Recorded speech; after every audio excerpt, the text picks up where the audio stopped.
अल्लाह जो कुर्ब हासिल करण चाहियो था रब जी रज़ा अल्लाह के चढ़ाए पर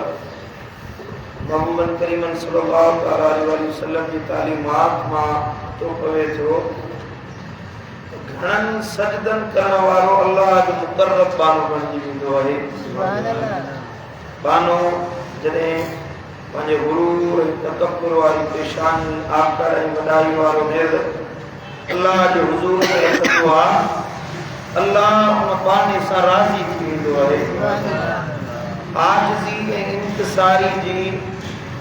आख़िरी हद सजदो आहे। आजिज़ी जी इंकिसारी जी ऐं बानप जी सभ खां आख़िरी हद सजदो आहे। उनजे करे अल्लाह ताला फरमाया इहा हद सिर्फ़ ऐं सिर्फ़ मूं अल्लाह जे लाइ मुक़रर आहे। सुभान अल्लाह। ॿिए कंहिंजे लाइ सजदो जाइज़ न आहे। गैरुल्लाह के अल्लाह के सिवा कंहिंखे नबी हुजे वली हुजे रसूल हुजे ख़ुदि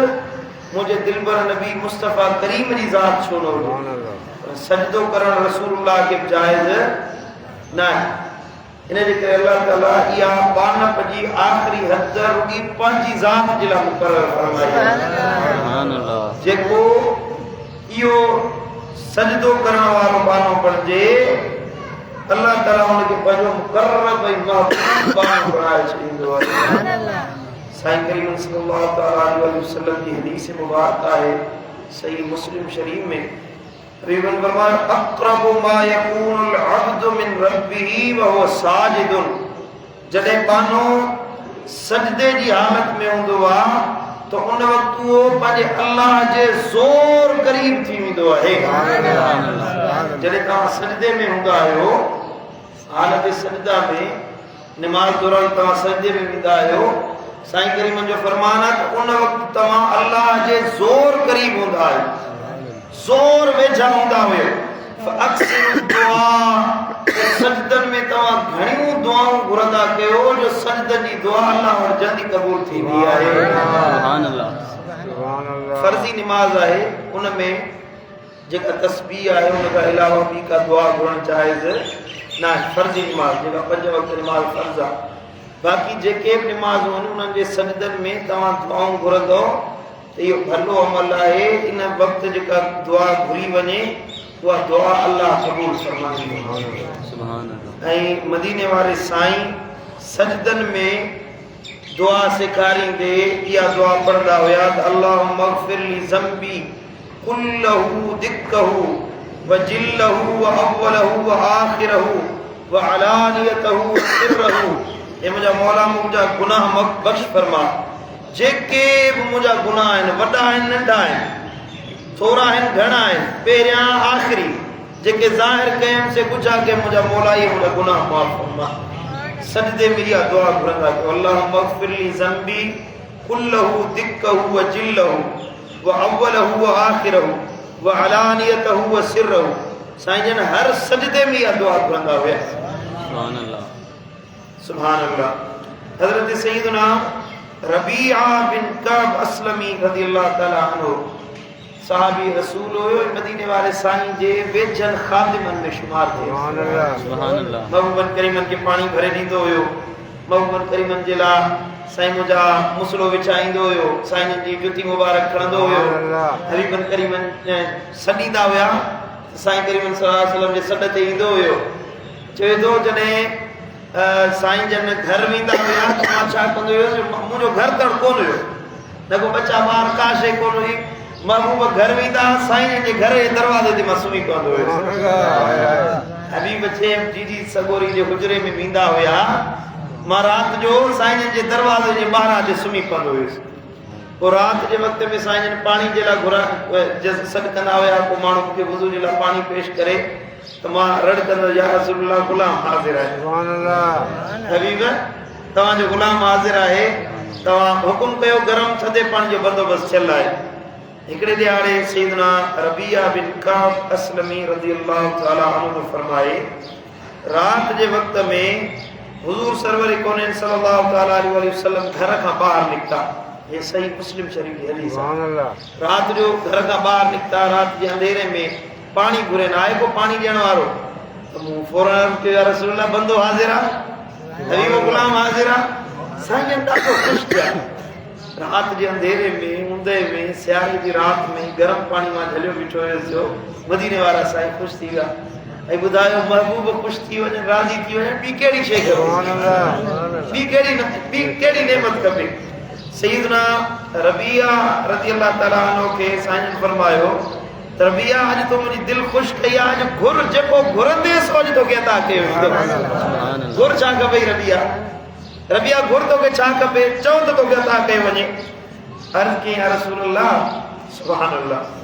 हज़रत रबिया जो या रसूल अल्लाह कुझु न खपे बस जीअं दुनिया में पंहिंजो ख़ादिम बणायो अथव जन्नत में भी इए पंहिंजो रफ़ीक बणायो मां इहा जन्नत में तव्हांजी रिफ़ाक़त चाहियां सुभान अल्लाह या रसूल अल्लाह कुछ न खपे न माल खपे न दौलत खपे न इज्जत खपे न शोहरत खपे न सही मुझा दुनिया जी का नेमत खपे कुछ न खपे या रसूल अल्लाह बस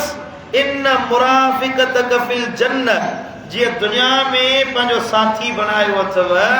त क़यामत जे ॾियारे जॾहिं जन्नत में वञूं त जन्नत में बि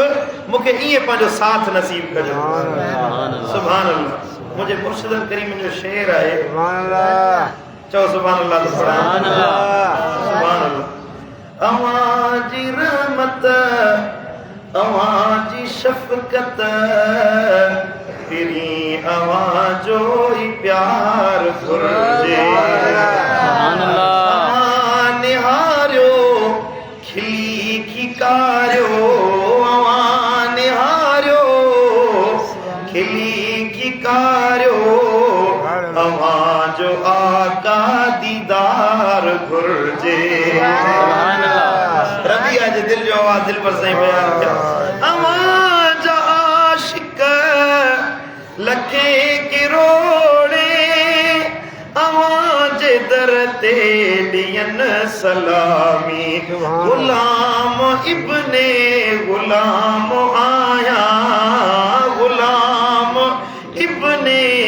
गुलाम आया पिरी आवाजो तो पार घुर्जे आवाजी मोहब्बत में दिल दीवानी आवाई दिलदार दिल जानी या रसूल अल्लाह आवाजी मोहब्बत में दिल दीवानी आवाई दिलदार दिल जानी घुरायो दरते हटे हैरानी मजीद मोहब्बत कुमार घुर्जे निहारियो खिली खिकारियो या रसूल अल्लाह निहारियो खिली खिकारियो अमा जो आका दीदार घुर्जे सुभान अल्लाह आवाजी उल्फत में कैद आयूं ये के दी रहना था चाहूं ईमान वाले जे दिल जो आवाज आवाजी उल्फत में कैद आयूं ये के दी रहना था चाहूं आवाज आयूं आवाज आयूं या रसूल अल्लाह आवाज आयूं आवाज आयूं आवाज आयूं तो आप गजी चमरायो वज आवाज आयूं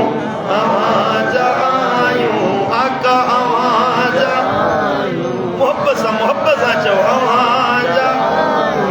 आवाज आयूं आका आवाज आयूं आवाज आयूं थी दिल बर साईं के तमार घुर्जे आवाजी रहमत आवाजी शफकत बिरी आवाजो ही प्यार घुर्जे अवा निहारियो खिली खिकारियो अवा निहारियो खिली खिकारियो अवा जो आका दी दीदार घुर्जे सुभान अल्लाह असां त सोचे ऐं दिलि ठरी थी पवे सोचो की तसव्वुर कयो मदीने वारो साईं साम्हूं आहे महबूब लजपाल नबी हसनैन जो नानो ज़हरा जो अबो असांजी अखियुनि जे आॾो आहे ऐं महबूब पंहिंजो बणाइनि अंदाज़ो लॻायो त इहो ॻाल्हि सोचे लऊं लऊं ठरी थो पवे हाजत रबिया वक़्त रबिया जा साईं फरमायो रबिया तूं घुर चए या रसूल अल्लाह कुछ न घुर्जे बस तुंहिंजी यारी खपे तुंहिंजी रिफ़ाक़त खपे दुनिया में बि उक़बा में साईं फरमायो रबिया इन खां सवाइ ॿियो कुझु घुर्जे इन खां अलावा ॿियो कुझु बि घुर्जे या रुॻी इहा शइ खपे या रसूल अल्लाह ॿियो कुझु न घुर्जे बस इहा ई शइ घुर्जे हा जी हाओ हा या रसूल अल्लाह ॿियो कुझु घुर्जे साईं फरमायो छा खपई या रसूल अल्लाह जेको पहिरियां घुरियो मां उहो ई घुर्जे मोहब्बत वारनि जो अंदाज़ ॾिसो साईं फरमायो ॿियो कुझु घुर्जे ई जी हा या रसूल अल्लाह ॿियो कुझु घुर्जे छा खपई ॿियो या दुनिया में बि तव्हांजी यारी आख़िरत में बि तव्हांजी यारी सुभान अल्लाह साईं जी नज़र रुॻी रबिया ते न हुई ए गफ़ारी में मस्जिद में वेठल असांजे कमतरनि गुनहगारनि जे मथां हुई असांखे बि त नबी जो साथ खपे न ॿुधायो तव्हांखे खपे की न नबी जो साथ खपे मुंहिंजा दोस्तो त सजदे जी फज़ीलत एतिरी आहे जो क़यामत जे ॾिहाड़े ॿियो को बि अमल कोन कयो वेंदो पर मदीने वारा साईं क़यामत में बि सर्व सजुद थी वेंदा साईं करीम सल्लल्लाहु अलैहि वसल्लम फरमाया अना अव्वलु मन युज़नु लहू बिस्सुजूद यौमल क़ियामह क़यामत जे ॾिहाड़े अल्लाह ताला सब खां पहिरियां मूं मोहम्मद करीम खे सजदे जी इजाज़त अता फरमाई सुभान अल्लाह सम्झो था जॾहिं जन्नतियुनि खे जन्नत जी बिशारत मिलंदी त सेब सिर सजदे में रखे छॾींदा ॿियूं इबादतूं न हूंदियूं सजदो उते क़यामत जे ॾिहाड़े में हूंदो माना अहिड़ो अल्लाह खे इहो अमल वणे थो न साईं फरमायो मां सिर सजदे में रखंदुसि अल्लाह जे हुज़ूर में पेश थींदुसि अल्लाह खे राज़ी करण जे लाइ हुन ॾिहाड़े अल्लाह जो गज़ब कहर गुस्सो अहिड़ो हूंदो जो नबी अल्लाह सां कोन ॻाल्हाईंदा रसूल मलाइका कोन ॻाल्हाईंदा आदम अलैहिस्सलाम जहिड़ो नबी इब्राहिम अलैहिस्सलाम जहिड़ो रसूल जेको अल्लाह जो खलील आहे दोस्त आहे ईसा रूहुल्लाह जहिड़ो अल्लाह जो नबी जंहिंखे अल्लाह फरमायो रूहुल्लाह है कलिमतुल्लाह है एॾे शान वारो अल्लाह सां कोन ॻाल्हाईंदा इन गुस्से अल्लाह जे कहर खे अता सका महिरबानी में तब्दील मदीने वारे साईं जो सजदो साईं फरमायो सिर सजदे में रखंदुसि अल्लाह जी हमद बयान कंदुसि तौसीफ़ बयान कंदुसि अल्लाह फरमायो महबूब अॼु सिर सजदे मां खण हाणे तूं जीअं चवंदे मां अल्लाह उहे करे सुभान अल्लाह उन टाइम ते साईं फरमायो मां अर्ज़ कंदुसि मौला मुंहिंजी उम्मत खे माफ़ सुभान अल्लाह सुभान अल्लाह मुंहिंजा दोस्तो उन टाइम ते बि अल्लाह जो कहर हटाइण वारी शइ मदीने वारे साईं जो सजदो अॼु बि जेकॾहिं सजदो कयो न सजदो गुनाहनि जे लाइ बख़्शिश जो सबबु बणंदो सजदो तव्हांजे दर्जनि खे बुलंद कंदो सजदो तव्हांजो ख़ताऊं माफ़ कंदो मदीने वारे साईं फरमायो त मा मिन अब्दिन यसजुदु लिल्लाहि सजदतन तव्हां मां जेको बानो अल्लाह खे राज़ी करण जे लाइ सजदो करे थो इल्ला रफ़अहु अल्लाहु अज़्ज़ व जल्ल बिहा दर्जतन अल्लाह ताला इन हर सजदे जे बदिले उन जो दर्जो वधाईंदो व हत अनहु बिहा खतियतन ऐं हर सजदे जे बदिले अल्लाह उन जो गुनाह बख़्शे माफ़ फरमाईंदो सुभान अल्लाह समझो था सजदो तव्हांजा दर्जा बुलंद कंदो सजदो तव्हांखे इज़त वारो बणाईंदो सजदो तव्हांजा गुनाह बख़्शराईंदो ऐं जेको पेशानी अल्लाह जे आॾो झुकंदी आहे अल्लाह ताला वरी उनखे ॿियनि जे आॾो झुकण खां पाक करे छॾींदो दुनिया जी मोहताजी खां माण्हुनि जे आॾो झुकण खां वॾेरनि जी चापलूसी खां अमीरनि जे आॾो वञी हथ फैलाइण खां असां मुंहिंजा ऑफिसरनि ऐं सरकारी उहिदेदारनि जी मोहताजी खां इहो सजदो तव्हांखे मज़बूत करे जान छॾाए छॾींदो अल्लाह फरमाईंदो तूं मुंहिंजे आॾो झुकण वारो ई हाणे तुंहिंजा अर्ज़ इल्तिजाम अल्लाह पाण क़बूल फरमाए सुभान अल्लाह ताके रात जो निंड जो टाइम हूंदो आहे माण्हू तहज्जुद पढ़े थो निंड जा कुमार हूंदा आहिनि जे माण्हू रात जे वक़्त में सजदे में निंड पइजी वञे न त इहा निंड बि हुन जे लाइ इबादत बणिजी वञे सजदे में हूअं निमाज़ में जेको माण्हू सजदो करे त सजदे में हुन में निंड अचण सां निमाज़ भॼी पवंदी नमाज टुटी पवंदी पर जॾहिं बानो रात जे वक़्त में सजदे जी हालत में सुम्ही पवे मदीने वाले साईं फरमायो त अल्लाह ताला फरमाईंदो उनज़ुरु इला अब्दी मुझे बानड़े के ॾिसो रूह इंदी व जसदुहु फी ताती इन जो रूह मूं वटि आहे इन जो जिस्म अल्लाह जी इताअत में मशगूल आहे सुभान अल्लाह जॾहिं सजदे में निंड अची वञे त अल्लाह ख़ुशि थींदो आहे हिनखे ॿी का मशगूली कोन्हे मूं अल्लाह जी इबादत इताअत हिन जो रूह मूं वटि अची वियो मूं अल्लाह जी इबादत में आहे हिन जो जिस्म मूं अल्लाह जी इबादत में आहे हिनखे ॾिसी अल्लाह ख़ुशि थींदो सुभान अल्लाह। ऐं जॾहिं बाना इज्तिमाई सजदा कंदा आहिनि त अल्लाह मलाइकनि खे ॾेखारींदो आहे फ़ख्रु कंदो आहे मलाइको ॾिसो मुंहिंजा बाना कीअं मूं अल्लाह खे सजदे में राज़ी करे रहिया आहिनि। ऐं सजदे में पंहिंजे गुनाहनि खे यादि करे जे माण्हू जे अख मां लुड़क वही पवे हिकिड़ो कतरो ज़मीन ते पोइ पवंदो आहे अख जे लुड़क जो उन खां अॻु में अल्लाह ताला उन जा हड़े गुनाह बख़्शे माफ़ फरमाए सुभान अल्लाह सुभान अल्लाह सम्झ में आई ॻाल्हि कोन आहे। असांजे फ़िक़े हनफ़ी में हज़रत सैयदना इमाम आज़म अबू हनीफ़ा रहमहुल्लाह तआला जो फरमान आहे त निमाज़ में क़याम डिघो कंदा कयो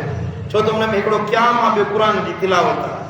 ॿई शयूं शान वारियूं आहिनि। क़याम में इज़्ज़त ऐं आरज़ी सां माण्हू बीठो हूंदो आहे क़ुर पढ़ंदो आहे घणो क़ुर पढ़ो हिन जो अजुर ऐं सवाब वधीक आहे। पर इमाम अहमद बिन हंबल इमाम शाफ़ी रहमतुल्लाह अलैहि फरमायो त निमाज़ में घणो डिघो सजदो कंदा कयो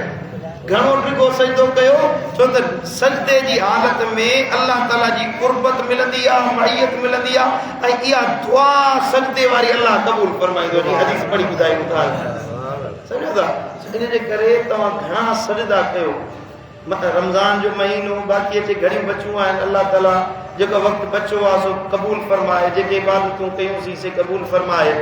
बाक़ी जेके लम्हा बचा आहिनि में घणा सजदा ॾियो दुआ घुरो न